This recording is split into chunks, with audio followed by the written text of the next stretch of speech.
Welcome to Cybersecurity District, the podcast where we interview the most inspiring minds in the cybersecurity industry.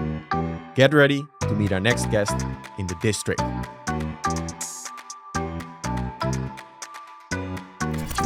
Today, I have the pleasure to interview Irfaan Santoe. Irfaan has been in the cybersecurity industry for over 15 years and is currently the CISO at Aegon. Aegon is one of the biggest insurance companies of the Netherlands, operating all across the world and having more than 15,000 employees worldwide. Irfaan holds a bachelor degree in artificial intelligence and has a master's degree in applied cognitive science. After his graduation, he started his career as a consultant at Deloitte and afterwards held all sorts of cybersecurity leadership positions at ABN Amro Bank, Wolters Kluwer and VGZ.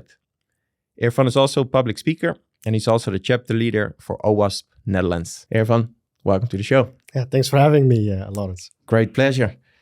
We always start the podcast with a couple quick questions, and I want to get right into it. And I'm going to start. What meal do you start your day with? That's such a great question to start. It really depends.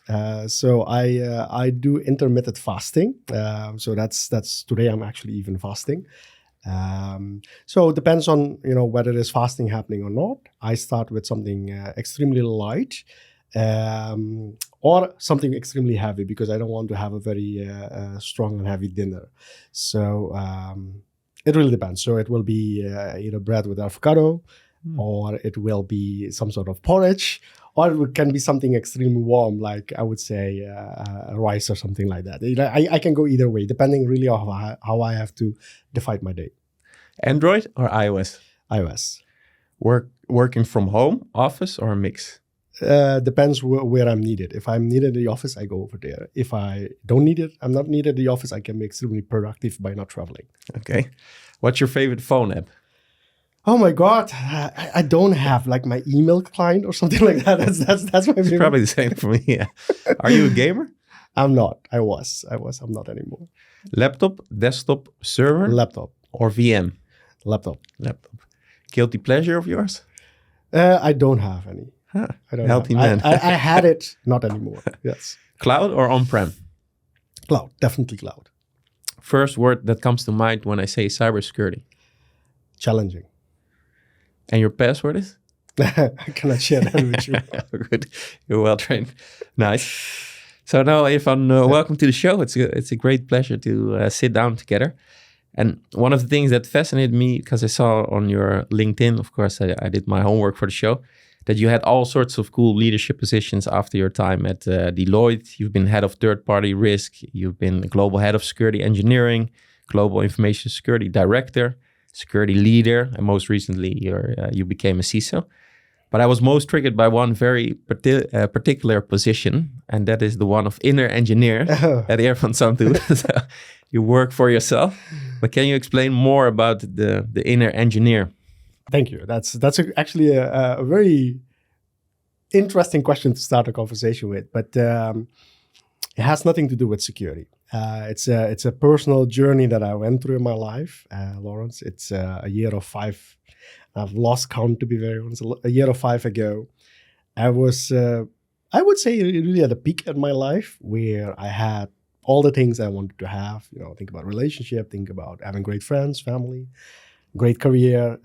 Money was good as well. But something in me said, this is not enough. This cannot be it. Like there's still something missing. So I really went on a personal transformation journey, going to India and Nepal, doing meditation techniques and yoga and all those things. And what I actually figured out, and it might sound extremely simple and like everybody would say, duh, like what's so new about what you're saying over here? But it really was a fundamental experience for me, is that if you're looking for fulfillment in life, it is such a losing strategy by making sure that fulfillment comes from external factors. So the winning strategy is to really see whether that fulfillment can come from something from within instead of something from without, right? So if you always gonna make your fulfillment be dependent on the happiness of a person towards you, or having a nice car, having a great home, or an excellent career, I think it's a losing strategy because one of these things will go away sooner or later. So an engineer means that you're getting that fulfillment from within, and you're not letting external factors decide that for you. Yeah. And the factors from within, can you go deeper on that? The moment you're able to touch that and really connect with what the creation is,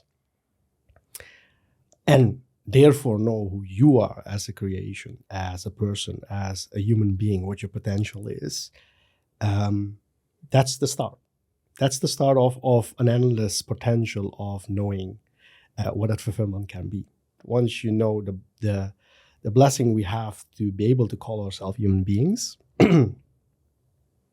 automatically there's fulfillment. Nice words. Yeah. And I love the component of engineering, because it also sounds like tweaking and fine-tuning. Absolutely. And working. And again, I'm not doing it for my own fulfillment because that's already there. It's just like, okay, I'm here on Earth. I'm eating, I'm drinking. What should I do next? Okay, I should do this. That's what I decided. But once you are able to get that fulfillment from within, you can very consciously decide what to do in life, because you're not going to do it just to get fulfillment anymore. You're just going to do it because it makes sense. Yeah.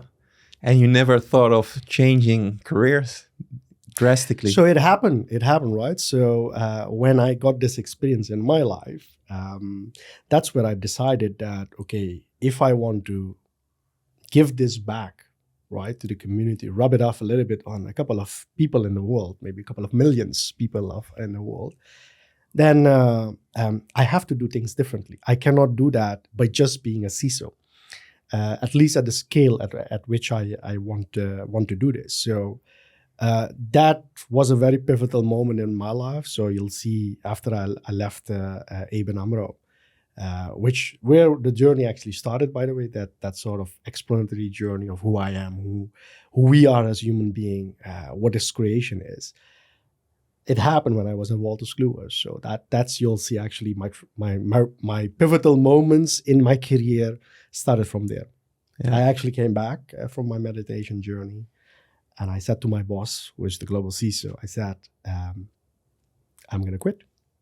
And I quit, and I decided for myself a journey on how to reach to a couple of million of people with this experience. And hopefully that maybe I can accelerate the process for them also to experience something similar to this. And things like this will help you on your journey. Yes, you reach people. Yes. So doing, being, having this experience as a security executive, really understanding the sort of challenges we're solving as a CISO, we need to solve as a CISO. And that's not only very hard technical problems, but is how do you move the organization towards the right direction of accepting, managing these risks, right? Very consciously.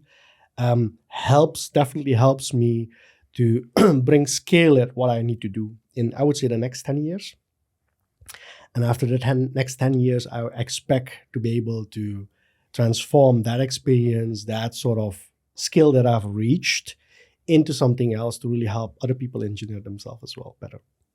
And from a security perspective, or more a personal journey, an inner engineer? Yeah. And so, I mean, I hope that in the journey that I'm going through now for my life has lesser to do with information security. Information security is a means towards that, I would say. But in this journey, I hope that even within information security, I can also inspire others and myself grow into, being a better engineer for security. Has lesser to do with the inner part, more to do with towards the organizations and working with people, working with technology, working with partners, with vendors. Hopefully, I can help them there as well, but that's not the main course. Yeah, but it's very nice to sit down with somebody that has this long-term vision already ready. So you have a clear picture for the next 10 years and maybe the next years. 30 years. Yeah. Yes, the next 30 years. Yes. Yeah. That's fascinating. I know what I need to do in the next 10 years. And I also know what to do in the next 30 years. So after the 10 years, the next 20 years after that, yeah. Does it give some mind space, some rest? That you see the path already? It's completely liberating. Yeah. So just imagine that you don't have to constantly balance out what you need to do in life. I mean, I'm still figuring out how to do it, for sure. Like, I have not figured that out. I don't know how to reach the scale that I want to reach in terms of, accelerating a little bit the journey for people also, becoming that inner engineer. I've not figured that out. But knowing what to do and why one needs to do it is already liberating. Yeah. Because it's so easy now to make decisions in life.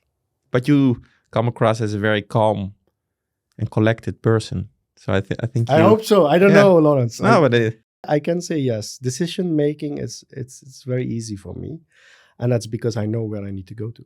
What I wondered, and now we discussed a bit already the next year's ad, but I was fascinated because you studied artificial intelligence 22 years ago. Yeah, it's crazy. Yeah. It's crazy. What was it? Back then, it was like it's funny. Not even a buzzword. It was just a word. It's quite funny. Me and maybe I can make a little bit of a link towards what I'm doing as well in the next months. The current CISO of NCSC and I have decided to also launch a podcast on cybersecurity. Congrats! And one of our first guests for the episodes that we're creating is Rob van der Veer, extremely knowledgeable person on AI and security.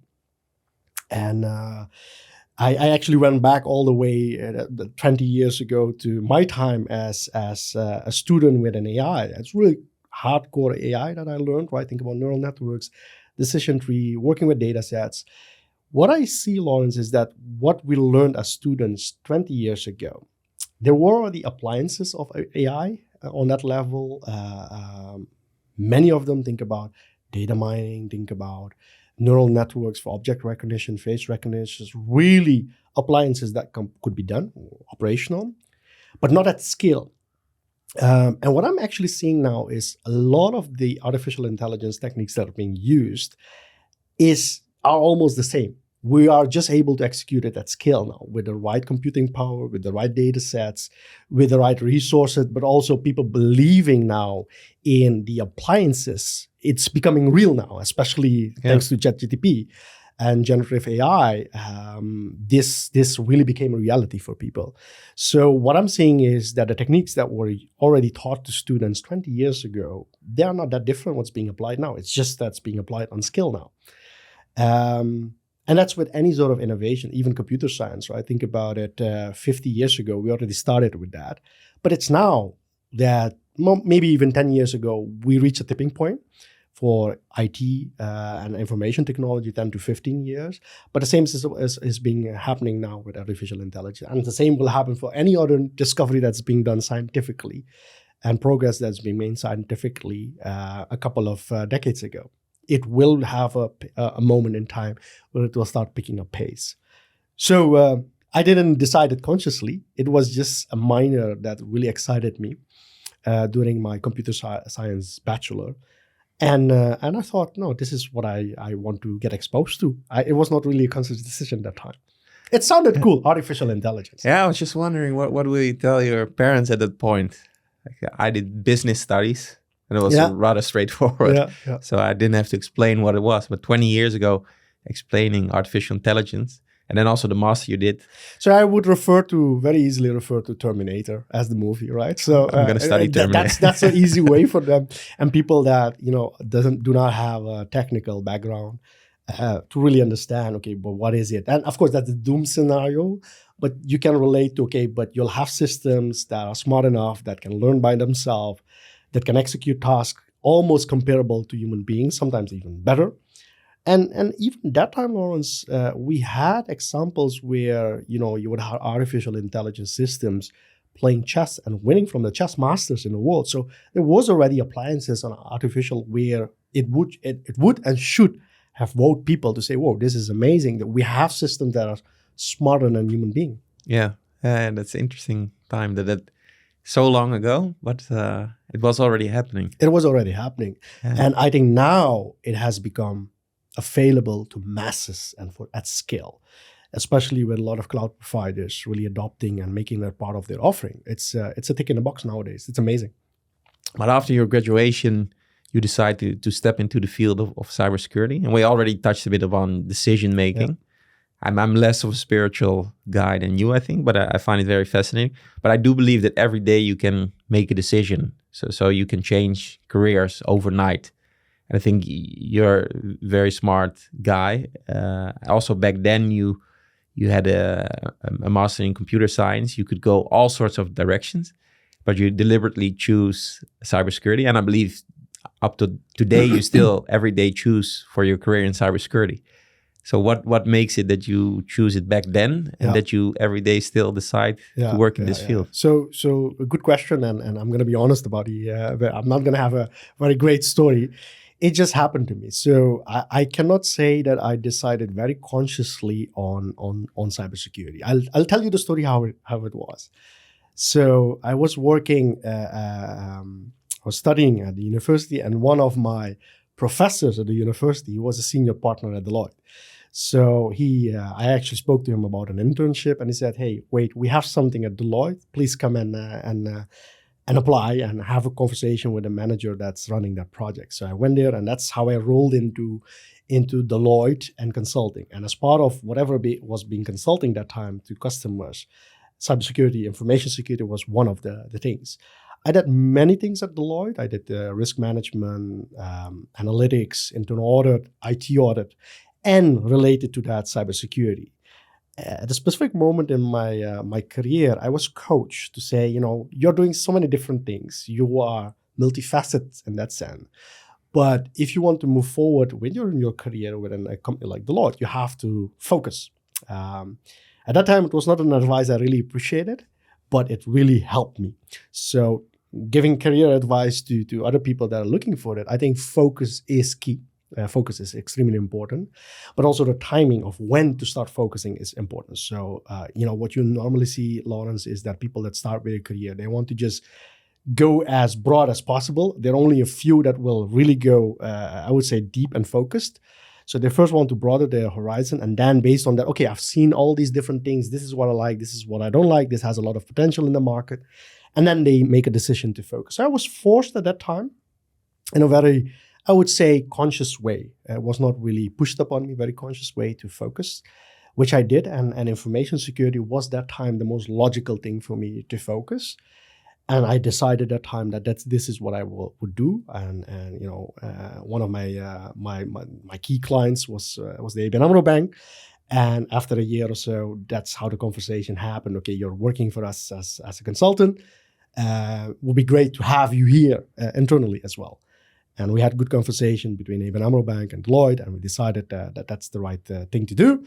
So after that, it was extremely focused being information security. I was only doing information security at ABN Amro Bank, and even becoming more and more technical even.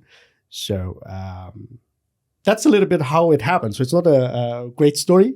This is how I really alone into it. Yeah. But I think a lot of people out there, Lawrence, will have this challenge. How do you decide what to do? And even within information security, there are so many different directions you can go. So I was lucky enough, to be very honest, to have a few mentors. And this is what I would definitely advise to people that are struggling with this. Or even if you're not struggling, still I would say go for it. Make sure you have mentors in your career that can advise you. And very carefully pick them out, because some of these mentors, they seem to be mentors. They might have their own agenda. Figure out mentors that are lesser biased towards, whatever advice they're giving you, and trust them, I would say. If you feel that you're able to connect with them, if you feel that they have at least made some right decisions in their life, try to listen to them. I would say it will make life easier. Yeah, I have two follow-up questions on that. Yeah. One is, how do you seek for mentors? Because everybody knows it's good to have a mentor, but it's a two-way street. It is. Usually mentors are more senior, and we tend to think they're also very busy. Yeah. So how do you get the time from a potential mentor? I was just lucky. It's a matter of luck. And also there's a great saying in meditation and yoga and spirituality, but even I would say in teaching, they say when the student is ready, the master will appear. And I strongly believe that is the case also with mentors. When you are ready, when you really want it, you want to be mentored, not just saying I need a mentor, but you want it, the mentor will appear. And do you have different mentors in different sections Exactly. of your life? That will be exactly. That's a great point. So at different stages in life, you'll have different mentors, and maybe even, from different angles, right? Like the hardcore side. Like you might have a mentor really on content. I have a mentor on application security, even though I consider myself as an application security DevSecOps leader. I also have mentors in that field. So you can consciously choose that, right? To really say, okay, I want to build that relationship, and you have to search for them. If there is intensity, if there is willingness, you will see they will find you, you will find them, they will find you. And sometimes it's really having that conversation. Hey, I'm looking for a mentor. Would you be open mentoring me? And be honest about it. And I think it should be a relationship of being equals. I think that's important. But also sometimes be aware that the mentor has more to offer at that moment in time than you as a mentee to him or her. So approach it with humbleness, I would say, as well. Yeah. Are you now a mentor and a mentee? Yes. Yeah, that's beautiful. So you give back through that. Yes. Yeah. I love mentoring people. So I'm very selective with that as well, to say, okay, but is this somebody that's taking it seriously? So if the person is not that serious, then that doesn't mean I will not help the person, but the help will be on a different level. The advice will be on a different level than people that are really eager for it, are really, have that desire to really say, okay, I'm in need of coaching. I'm in need of being mentored. It's also a humbling experience to be a mentor. I think it's a very privileged position to be a mentor because you as an individual, one has great influence on another person. So don't take it lightly. To myself, I'm saying this to myself, but hopefully other mentors as well. Don't take it lightly. Take it with immense responsibility, and don't misuse that position as well as a mentor. I find it interesting that you mentioned this already. I have a busy life, so there's a lot happening on a personal level. But now you also climb the ladder to become a CISO, which from the outside world probably considered extremely busy. Like it's a 24/7 job, and a lot of things will reach your email box. So how do you set priorities, juggling between different responsibilities in your life, as perhaps a family person, but also as a CISO and as a mentor and a mentee? So how do you juggle and stay sane? Because it can be very stressful. So for me, it goes all the way back to being an engineer.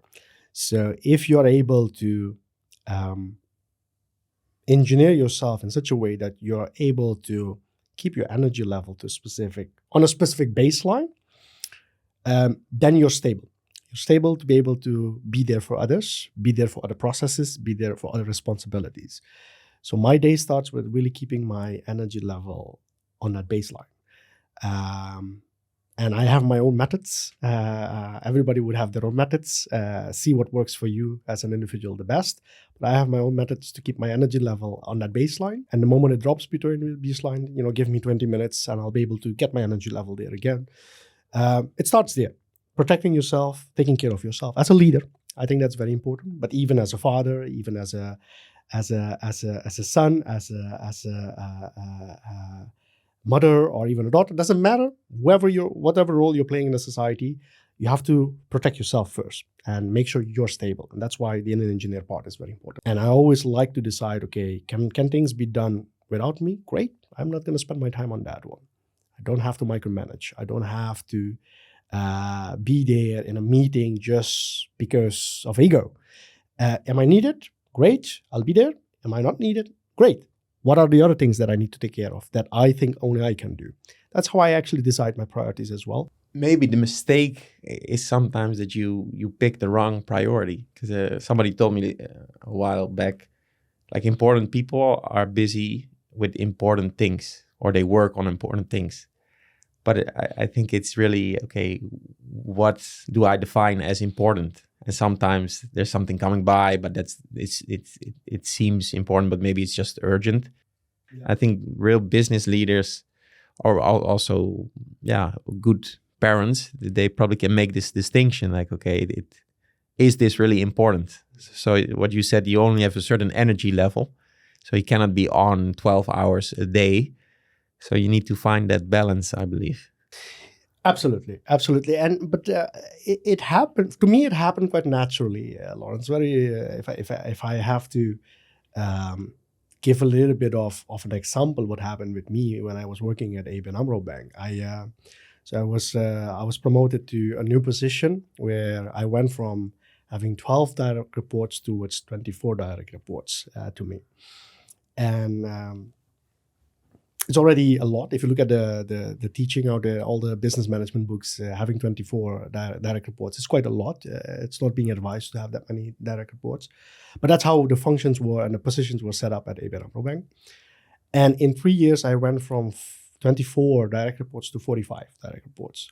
Now, just imagine a manager that's responsible for 45 people, including being able to deliver security improvements for the whole organization, for the big bank like ABN AMRO. That's impossible. So that transformation, that growth forced me to really look at the bigger picture. So I was actually, I learned this by being forced in such an environment where I had to make the right prioritization decisions for me. And I think parents are the same. I'm not a parent, so I don't know, but I think parents are the same because their agenda is already full with a lot of other things, and plus they have to be parents as well. So you'll have to really look what is important at that time. So I think probably that's the best advice that and the best thing that can happen to aspiring CISO or even business leaders. I hope you get pressured with a lot of things. Only then you will become better at deciding what is important. So you see the pressure as a luxury. I think you can only become good and better as a CISO when you get this pressure. The best way to decide is by feeling that pressure. So it's very simple. I'll give you an example maybe that makes it a little bit more relatable to audiences as well. So I give a lot of talks on secure DevOps and application security. That's my specialty, my niche as a CISO. It's a soft spot for me. And sometimes I have to do my presentation in 45 minutes. That's the hour, and that's what I would normally need to do my talk as well. But sometimes I have to do it in 20 minutes. Now, when I have to do it in 20 minutes, I get even forced more to think about what is it that I want the audience to take away from my talk. So if I do 45 minutes, I have more luxury to talk. But if I have 20 minutes, I need to condense it even further. What is the key things we need to take away? So it forces me to think, what is it that I want to give? And what should I not share anymore? Because I don't have the time anymore. So I think to become better as a security professional, as a CISO, I think it's extremely helpful if you have that pressure of deciding, of prioritizing. It makes you more effective. And it's all about experience. So more time goes about it, the more experience you become at it. It's interesting that you are an engineer, but you're also sort of a mindfulness guru, professional, whatever you like to call it. Okay. But this decision making and being very efficient, okay, that's what it's nice. You bring both worlds together, because on the one side you say the pressure is necessary because you become more effective. Yeah. But maybe if you ask a monk, like, is all this pressure necessary in life? They would probably say, focus on other things, but let go of the pressure. Have as little pressure as possible in life. But you combine sort of the two worlds and say it also helps me to become more effective and become a better business person, perhaps also on an individual level. But I find that nice. I never seen that before, that people balance those two worlds. Yeah. And also with Deloitte, this was a question I had. Yeah.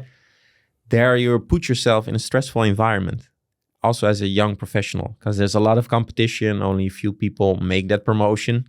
So it's also political world. You have to be there at the right times and show up, show your face. So that's also putting yourself in a pressure environment. But I think what you then say is like, it's good to feel that pressure, and you reach your potential by being smart and making the right priorities.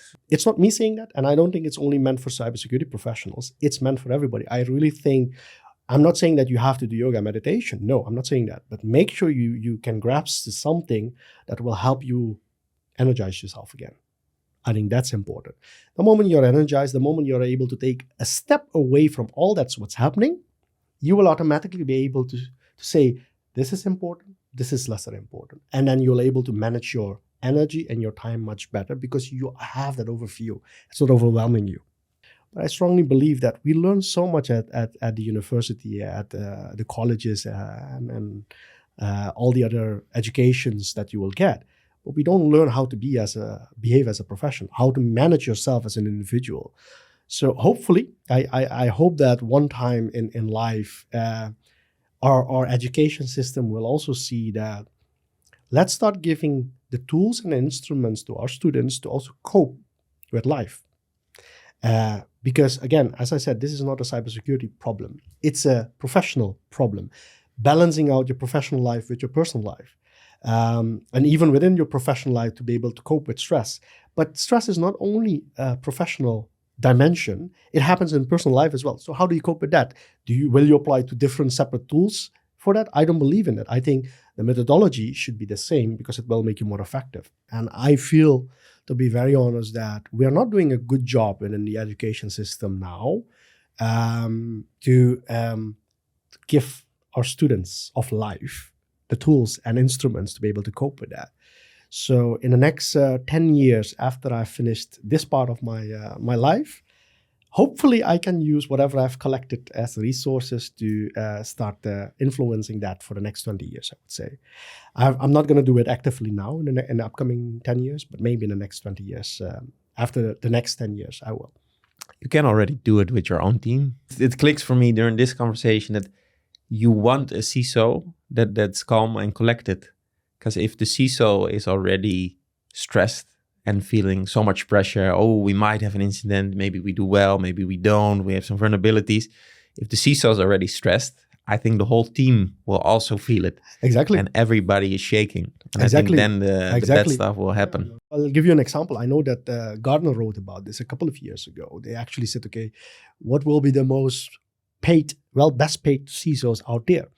And it seems the CISOs that are called Mavericks, so that have gone through the cycle through a security incidents, will be the ones that will be the best paid CISOs out there because they have gone through the cycle. They have seen how to handle such an incident when it happens. They're being called the CISO Mavericks, but not Mavericks, yeah. the CISOs that take a lot of risk, but that have gone through the cycle of managing these sort of incidents.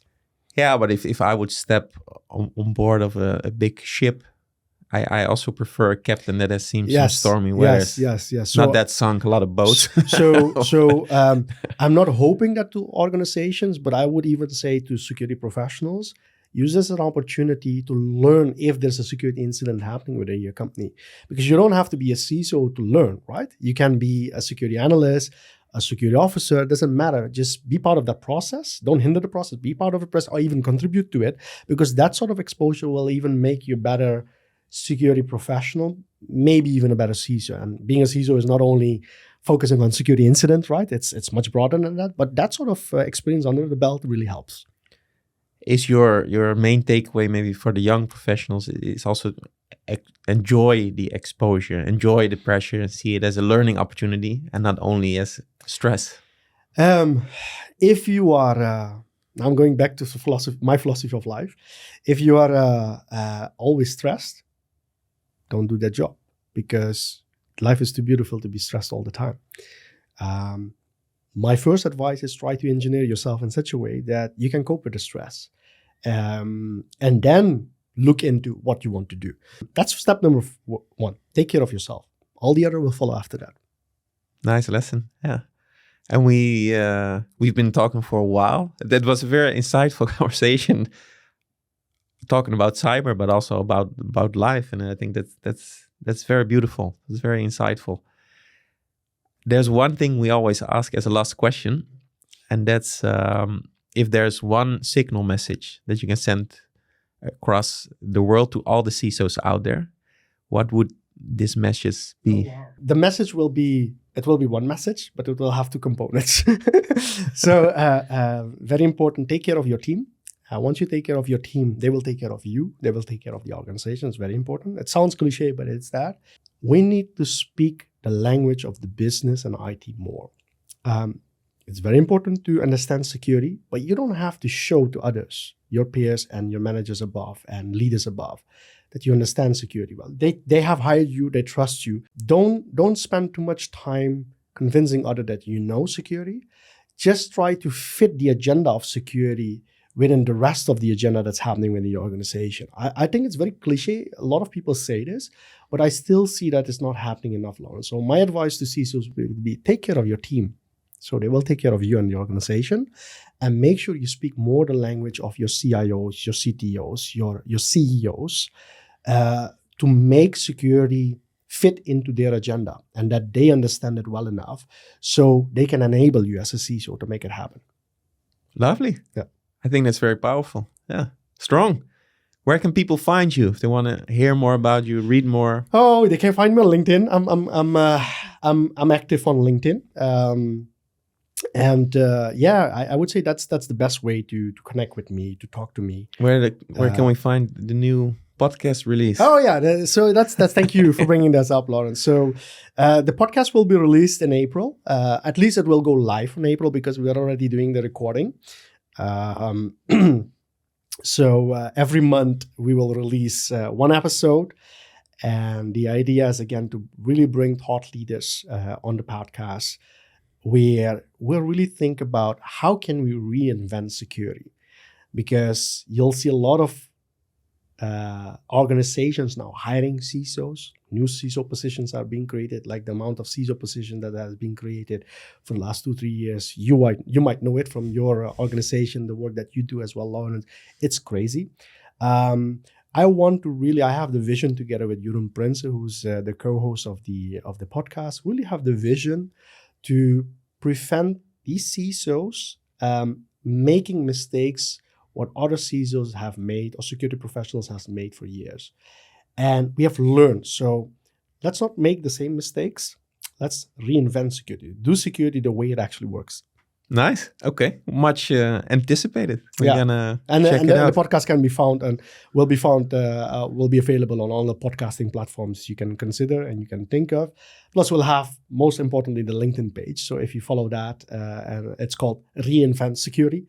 Once it's out there, you can follow it, and then you'll be updated with all the episodes that will be released. Reinvent Security. Reinvent Security. Nice. Thank you so much. Thanks for having me, Lawrence. It was such a pleasure talking to you. It's always uncomfortable for me to have these sort of one-on-ones where you're being actually recorded and filmed, but you made it so comfortable and so easy. Thank you so much for that. Thank you.